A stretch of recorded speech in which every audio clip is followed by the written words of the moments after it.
Est-ce que vous aussi, vous en avez marre de passer des centaines d'heures à prendre des notes pour rien? Vous avez peut-être déjà essayé des systèmes comme le bullet journal, la méthode Cornell, Para de Tiago Forte ou encore le mind mapping. Et certainement des outils comme Notion, Apple Notes, Evernote ou tout simplement un carnet et un stylo. Eh bien moi aussi.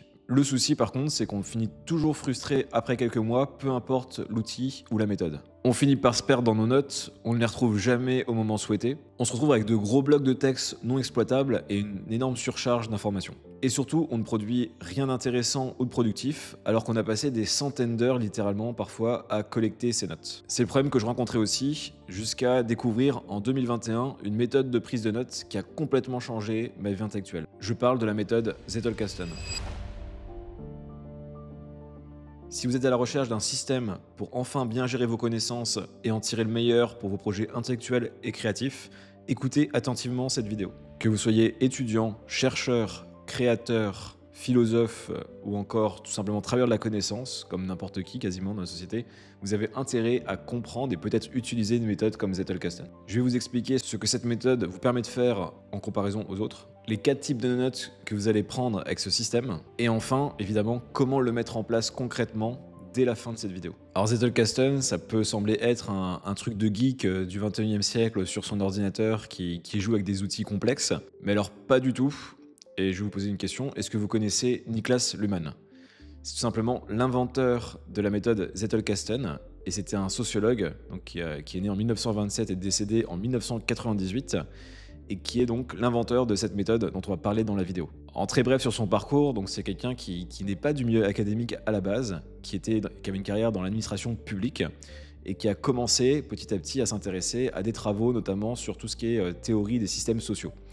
Et à partir de ça, pour pouvoir améliorer ses recherches, parce qu'il avait peu de temps à y consacrer, il a mis en place un système donc qu'il a nommé Zettelkasten, qui lui a permis notamment, une fois qu'il a ensuite rentré dans le milieu académique, de publier plus de 70 livres et 400 articles scientifiques, ce qui est juste énorme, je ne sais pas si vous vous rendez compte, mais c'est gigantesque, et il considérait qu'il le devait notamment à ses notes dans Zettelkasten, qu'il a composé donc pendant toute sa vie, jusqu'à en avoir plus de 90 000 dans son système. Et maintenant, je vais creuser avec vous pour vous montrer ce que permet concrètement cette méthode si spéciale qu'est Zettelkasten. Alors la particularité de Zettelkasten par rapport à la majorité des systèmes d'organisation, c'est qu'il n'est pas structuré et à premier abord, il a l'air complètement chaotique. Contrairement à des systèmes comme Para, comme la méthode Cornell et plein d'autres méthodes bullet journal, qui vont être dans des carcans, qui vont obliger de mettre des choses dans des cases, dans Zettelkasten, il n'y a pas tout ça. Vous avez sans doute déjà entendu parler du terme second cerveau, j'en ai même déjà parlé plusieurs fois sur la chaîne.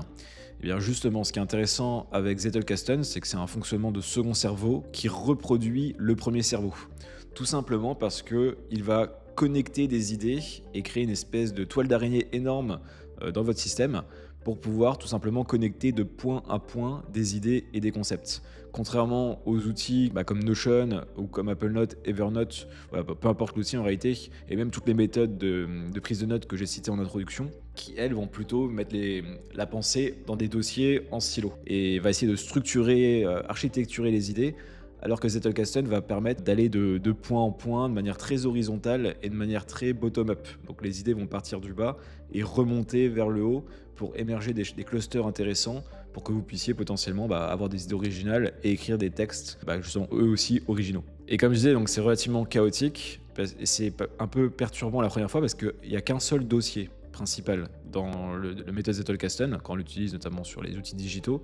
Vous allez avoir toutes vos notes principales, on y reviendra après là, sur les types de notes, mais en tout cas toutes vos notes principales qui seront dans le même dossier.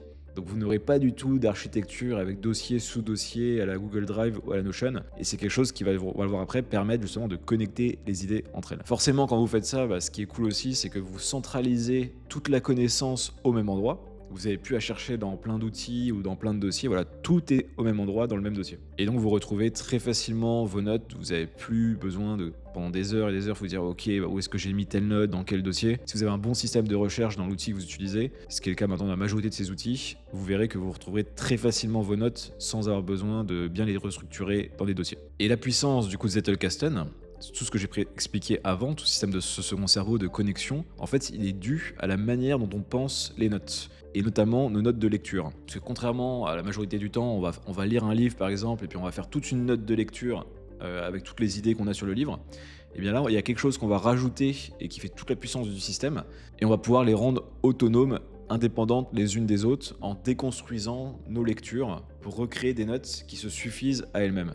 Et ça, toute la beauté du système, et qui permet du coup après avec ces notes de les connecter entre elles pour créer des choses qui se seraient pas, des connexions qui ne se seraient pas faites sans ce système, où on aurait pensé encore une fois en silo. En faisant cet exercice de déconstruction, de digestion par exemple de vos lectures, de vos réflexions, de vos discussions, vous allez mieux comprendre et intégrer, en termes de mémoire aussi, ce que vous avez lu ou ce sur quoi vous avez étudié ou échangé avec quelqu'un ou avec un professeur.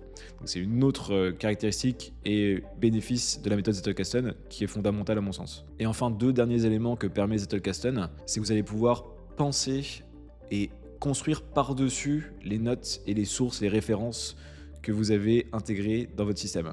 Parce que le but, c'est pas seulement du coup de paraphraser et de recopier bêtement ce que vous lisez, c'est vraiment de recréer du concept par-dessus les concepts. Et ça, il n'y a quasiment qu'un système comme Zettelkasten, à ma connaissance, qui permet de le faire de manière aussi bien, aussi structurée, paradoxalement, malgré le chaos inhérent au système. Et enfin, peut-être le plus important, c'est que vous allez enfin pouvoir produire des textes avec 2 bénéfices principaux. C'est de ne plus partir d'une page blanche, parce que vous allez toujours partir de la matière qui émerge de votre système. Et 2, vous allez pouvoir faire des textes et des réflexions, développer des réflexions, même des projets plus pertinents, plus originaux, parce que vous allez connecter des points, des concepts, des idées qui parfois sont très éloignés, chose qu'on ne peut pas faire quand, encore une fois, on est en silo. Maintenant que vous voyez à quoi sert Zettelkasten et qu'est-ce qu'il peut vous permettre de faire, on va voir les 4 types de notes qui existent avec ce système. Le premier format, le premier type de notes que je vais vous présenter, c'est ce qu'on appelle les fleeting notes, on pourrait traduire par notes fugitives, notes un peu superficielles en français. C'est tout simplement les notes que vous allez prendre sur un carnet, sur une petite note sur votre téléphone. Moi, ce que j'appelle un brain dump, donc c'est un endroit où je vais centraliser toutes mes notes pendant la semaine. Sur mon téléphone, par exemple, je vais avoir Apple Notes d'ouvert avec mon brain dump, et sur mon outil Obsidian, où je prends mes notes. Pour utiliser Zettelkasten, je vais avoir aussi pareil un brain dump. Et globalement, c'est toutes les petites notes non structurées qui vont composer ma semaine, et que dans mon cas, je vais retravailler tous les dimanches, voilà, une fois par semaine en tout cas. Donc ça, c'est le premier type de notes que vous allez prendre au quotidien, mais que vous prenez certainement déjà, les fleeting notes, donc qui sont des notes qu'il va falloir vraiment retravailler ensuite et reconnecter, voilà, pour en tirer quelque chose. Ensuite, on a ce qu'on appelle les notes littéraires. Donc là, ça devient plus intéressant, c'est des notes un peu plus élaborées. Vous allez commencer, par exemple, pendant une lecture, à noter un concept, à le paraphraser, à dire ce que vous en pensez. Voilà, vous allez commencer à avoir une note un peu plus consistante qui va potentiellement commencer à être exploitable par la suite. Vous allez voir comment. Et ça vous permet, voilà, d'accumuler de la connaissance que vous commencez à structurer. Donc par exemple, vous êtes en train de lire, je ne sais pas, sur un outil comme Reader, vous allez surligner un texte et vous allez pouvoir noter ce que vous évoque ce texte directement. Donc c'est ça qu'on appelle des notes littéraires. Ensuite, nous avons les notes de référence. Donc c'est tout simplement toutes les sources de ce que vous consommez que vous allez faire remonter avec des outils. Vous avez par exemple des outils comme Reader de Readwise qui permet, voilà, de centraliser toutes vos consommations de contenu, vos PDF, vos articles scientifiques, etc. Et vous pouvez faire remonter ensuite, potentiellement avec une automatisation, dans Obsidian. Donc j'ai fait une vidéo d'ailleurs sur le sujet, vous pourrez aller la voir, je la mettrai en description, mais quelque part dans la vidéo. Mais ça vous permettra tout simplement de centraliser votre consommation, de faire remonter les sources et de pouvoir après les déconstruire. Pour ceux qui lisent beaucoup d'articles scientifiques et qui sont peut-être dans le milieu universitaire, vous connaissez certainement, ou en tout cas vous pouvez utiliser un outil qui s'appelle Zotero, qui est plus puissant, plus technique peut-être un peu, mais qui permet vraiment, avec les papiers scientifiques, vraiment de bien conserver ces sources pour pouvoir les réexploiter ensuite, par exemple si vous faites des bibliographies. Et enfin, on a les notes les plus importantes du système, les stars du coup de notre système, qui sont les notes dites permanentes. Permanentes, pourquoi ? Parce que ce sont des notes qui ont pour but d'être intemporelles. Elles sont donc tirées de vos notes fugitives ou fleeting notes et de vos notes littéraires, et seront croisées avec vos notes de source, du coup les notes de référence, et vous allez donc pouvoir les utiliser dans votre dossier principal. Et ces notes, pourquoi elles sont permanentes ? Parce qu'elles vont être déconstruites et isoler un concept précis, donc le concept va se suffire à lui-même. Elles vont être donc autonomes, indépendantes, et elles vont pouvoir être ensuite connectées, donc de manière autonome, à d'autres idées. Donc vous imaginez, vous avez toute une galaxie, toute une toile d'araignée de concepts qui se suffisent à eux-mêmes qui vont être recontextualisés, connectés entre eux de plein de manières différentes. Et c'est là que intervient donc la puissance de ce système Zettelkasten qui est unique dans tous les systèmes de prise de notes. Encore une fois, les notes permanentes, le but, c'est pas seulement de paraphraser ce que vous avez lu, c'est parfois même de penser par-dessus vos lectures, les concepts sur lesquels vous êtes tombé, des réflexions ou des choses que vous avez vues dans des cours, ou peu importe de quelle manière vous agrégez la connaissance. Vous allez créer quelque chose par-dessus la connaissance. Maintenant qu'on a vu tous les types de notes qui existent, et surtout les notes permanentes, je vais vous expliquer comment mettre en place concrètement, voilà, une fois que vous avez vu cette vidéo, comment mettre en place concrètement ce système Zettelkasten. Déjà, je vous recommande de lire un livre de référence sur le sujet pour avoir une vue d'ensemble, aller encore plus loin que ce que je vous ai fait dans cette vidéo. Donc, ma première recommandation, c'est de lire un livre. Je vous en propose 3. Le premier, donc c'est le plus connu, c'est How to Take Smart Notes de Sonke Arens, qui a été traduit en français récemment, ça doit être le titre, ça doit être Comment prendre des notes intelligentes, pour ceux qui préfèrent lire la traduction en français. C'est le livre de référence sur Zettelkasten depuis des années, et donc c'est celui par exemple que vous pouvez lire si vous voulez rentrer dans le sujet. Ensuite, il y a un deuxième livre qui peut être complémentaire d'ailleurs, de mon ami et associé sur le programme Perspective, Elliot Meunier, qui s'appelle Arrêtez d'oublier tout ce que vous lisez.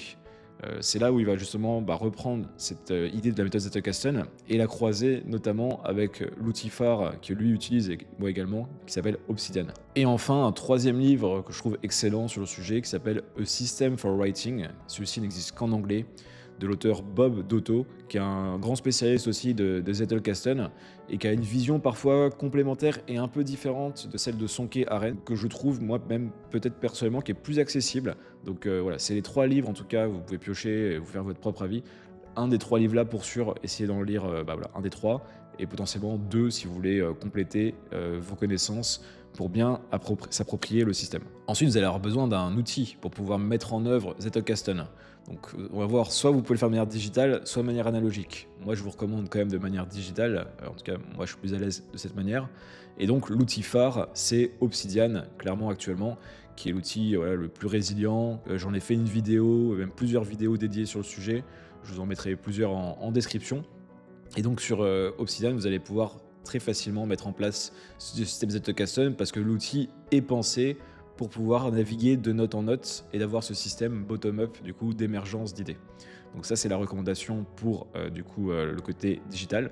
Et si vous voulez plutôt à l'ancienne entre guillemets, vous mettre dans des index, enfin créer des notes sur des index et les mettre dans des boîtes, vous avez un gars sur internet qui s'appelle Scott Shaper, qui a une chaîne YouTube d'ailleurs que vous pouvez aller voir, qui redémocratise de cette manière ou qui remet au goût du jour Zettelkasten en version Niklas Luhmann et donc mettre des cartes, enfin des notes sur papier qui met directement dans des boîtes avec un système du coup analogique. Ensuite, donc si vous êtes sur la version digitale, moi ce que je vous recommande beaucoup, c'est de mettre en place les automatisations qui sont très simples, vous rassurez-vous, c'est juste dans les outils directement, à 2 niveaux. Donc il y a déjà au niveau de la lecture, ce que je peux vous recommander, c'est parfois de lire sur liseuse avec Kindle notamment ou Kobo, parce que vous allez plus facilement pouvoir agréger vos idées, surligner et les faire remonter dans Obsidian. Donc c'est l'avantage et l'inconvénient de ce genre de système, c'est que ça peut créer parfois une petite dépendance aux liseuses, mais vous y gagnerez beaucoup de temps, d'efficacité. C'est pas obligatoire, mais c'est bon à savoir. Et donc, si vous utilisez par exemple la liseuse Kindle ou peu importe Kobo, vous pouvez faire remonter directement toutes les informations dans Readwise, qui est un outil du coup qui permet justement d'agréger toutes vos notes de lecture. Et ensuite, à partir de Readwise, les envoyer aussi automatiquement, donc toujours à partir de Readwise, dans Obsidian pour faire remonter toutes vos sources. J'explique tout dans une autre vidéo que j'avais faite il y a quelques temps, donc vous pouvez aussi aller la voir. Mais c'est un tout petit système à mettre en place qui est hyper puissant, très résilient et que moi j'utilise depuis maintenant 4 ans. Et enfin, vous allez pouvoir mettre en place donc un petit workflow, des routines pour pouvoir tenir ce système Zettelkasten sur la durée. Et en gros, il y a 5 piliers qu'il faut avoir en tête, que je reprends notamment de la formation d'Elliot Meunier Atomic Knowledge donc, sur ce sujet-là.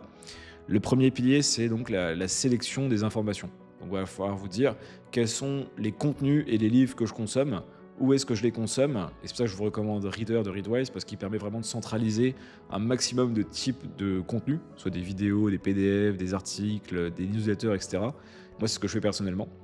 Et du coup, toute ma sélection est faite et je les capture. Donc, c'est la deuxième étape, la capture, grâce notamment à un outil comme Reader de Readwise et comme je vous ai dit, dans mon cas, la liseuse Kindle. Donc ça, c'est les 2 étapes au final. Donc on passe à la troisième, qui est moi ce que j'appelle la digestion, qu'on peut appeler la déconstruction de ces lectures, de ces connaissances.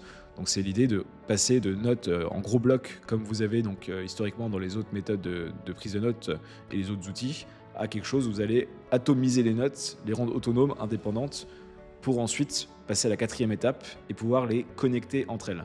Donc, par exemple, vous pouvez faire des sessions parfois de déconstruction, de digestion de vos précédentes lectures et de vous dire, voilà, qu'est-ce que j'isole comme concept.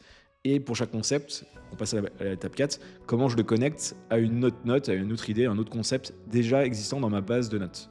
Et c'est là où le système devient de plus en plus puissant, parce que chaque note vous permet donc d'aller encore plus aller refaire de connexion avec les notes précédentes. Et enfin, cinquième et dernière étape, la production, la création. Donc, vous pouvez utiliser évidemment votre système, non pas seulement pour apprendre, pour retenir, mais aussi pour produire, si vous êtes créateur, essayiste, écrivain, chercheur.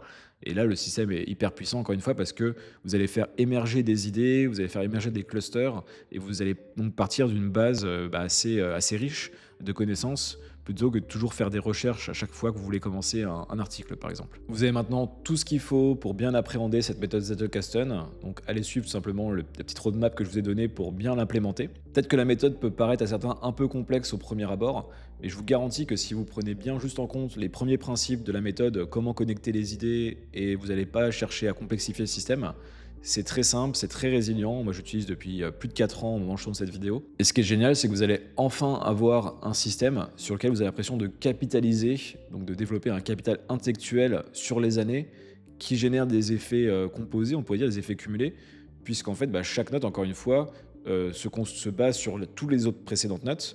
Et chaque année, du coup, vous avez de plus en plus de notes avec lesquelles jouer dans votre système. Et supposons, par exemple, même ne serait-ce que vous avez 500, 1000, 2000 notes après 1 ou 2 ans, 3 ans, vous allez avoir ces autant de notes que vous pouvez employer pour vos productions, vos réflexions dans plein de domaines différents et de les croiser de diverses manières, encore une fois. Donc voilà, si vous êtes sérieux et vous voulez investir dans votre capital intellectuel, c'est clairement le meilleur système actuellement que je connaisse en tout cas pour pouvoir démultiplier votre production et être des penseurs plus originaux. Dites-moi ce que vous avez pensé de cette vidéo en commentaire. N'hésitez pas à me poser vos questions aussi ou des idées de vidéos que je pourrais faire sur cette thématique. Je vous mets gratuitement en description une liste de 250 livres, voilà, parce que si vous aimez Zettelkasten, vous avez besoin de lecture, donc je vous mets plein de lectures, des recommandations personnelles en description. C'est totalement gratuit, vous avez juste à télécharger, donc il y a juste un petit lien en description. Et je vous laisse avec une playlist de vidéos sur ce sujet de la prise de notes, Obsidian, Readwise, donc plein de vidéos dont j'ai parlé en complément de celle-ci. J'en profite pour vous dire, n'oubliez pas de vous abonner à la chaîne pour ne pas louper les prochaines vidéos. Et je vous dis à dimanche prochain 10h pour la prochaine vidéo. C'était JCK.